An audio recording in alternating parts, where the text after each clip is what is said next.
आप भी प्लान कर रहे हैं ब्यूटीफुल बीचेज और प्रकृति के बीच थोड़ा सुकून ढूंढने का, तो आप भी हमारे साथ चलिए इस ब्यूटीफुल सी डेस्टिनेशन पर।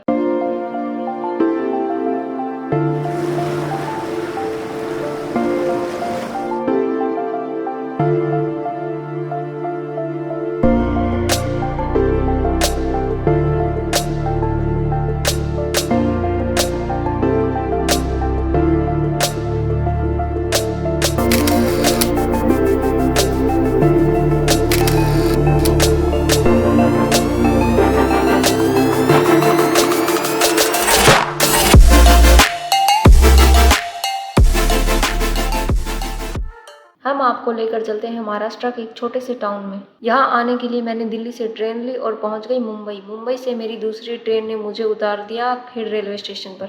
यहाँ पहुँचते पहुँचते रात हो गई। मैंने ऑटो लिया और मैं पहुंची दापोली। यही मेरी फाइनल डेस्टिनेशन है। यहाँ मैंने लिया होम स्टे। आप होटल भी ले सकते हैं बजट है तो। अब मैं सुबह के इंतजार में सो जाती हूँ और अगले दिन की शुरुआत मैं करती हूँ केशवराज टेम्पल से। यहाँ मंदिर तक पहुँचने का बहुत ही प्यारा रास्ता है। सुपारी के बाग लगे हैं।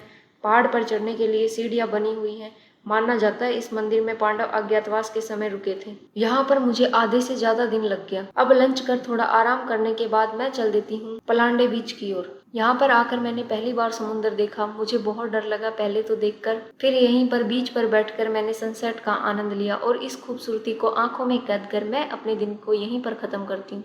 अगले दिन सुबह जल्दी उठकर मैं पहुंच जाती हूँ मुरुड बीच पर। यहाँ पर मुझे पता चला कि यहाँ से डॉल्फिन राइड भी करवाते हैं। फिर मुझे अंकल ने गारंटी दी कि वो मुझे डॉल्फिन दिखाकर ही लाएंगे। फिर हम लोग समुद्र के बीच गए और मैंने बहुत सारी डॉल्फिन देखी। डॉल्फिन देखने से ज्यादा मजा मुझे इस राइड पे वैसे ही घूमने में आया। चारों तरफ पानी ही पानी था और डॉल्फिन को घेरती हुई बोट दिखाई दे रही थी बहुत सारी। मेरी तरह बहुत सारे लोग डॉल्फिन देखने आए हुए थे। इस बीच पर आप सुबह शाम किसी भी टाइम आ सकते हैं, क्योंकि इस बीच पर सभी एक्टिविटीज होती हैं। बनाना राइड, घोड़े पर बैठकर घूम सकते हैं, ऊंट पर बैठकर घूम सकते हैं, साइकिलिंग कर सकते हैं, अदर्स एक्टिविटी भी कर सकते हैं। अब आप करड़े बीच पर जा सकते हैं। यह बहुत ही खूबसूरत, शांत और साफ सुथरा बीच है। यहीं से मुझे दिखाई दिया एक और बीच जो है लाडगर बीच। इसकी भी अपनी अलग ही पहचान है, बहुत ही खूबसूरत है। यहाँ बैठकर मैंने आज का सनसेट यहीं पर देखा। आज की थकान को दूर करने के लिए अब मैं जाती हूँ सोने और नेक्स्ट डे प्लान के साथ। अगले दिन सुबह जल्दी उठकर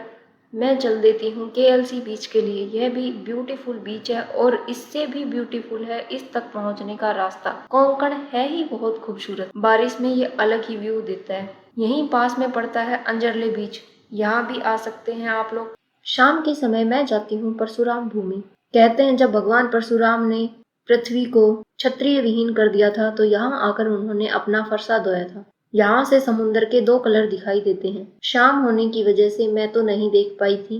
आप लोग समय से आते हैं तो जरूर देखें। मैंने यहाँ पर बहुत सारे बीच देखे। अगर आप लोगों को भी लगता है कि बीच तो सभी एक जैसे ही हैं, लेकिन नहीं, हर बीच की अपनी अलग ही खूबसूरती है। मुझे यहाँ पर बहुत आनंद आया। यहाँ के लोग मुझे बहुत अच्छे लगे और यहाँ से मैं प्यारी प्यारी यादों को समेट कर चल देती हूँ अपनी न्यू डेस्टिनेशन की ओर। Thank you. Please subscribe.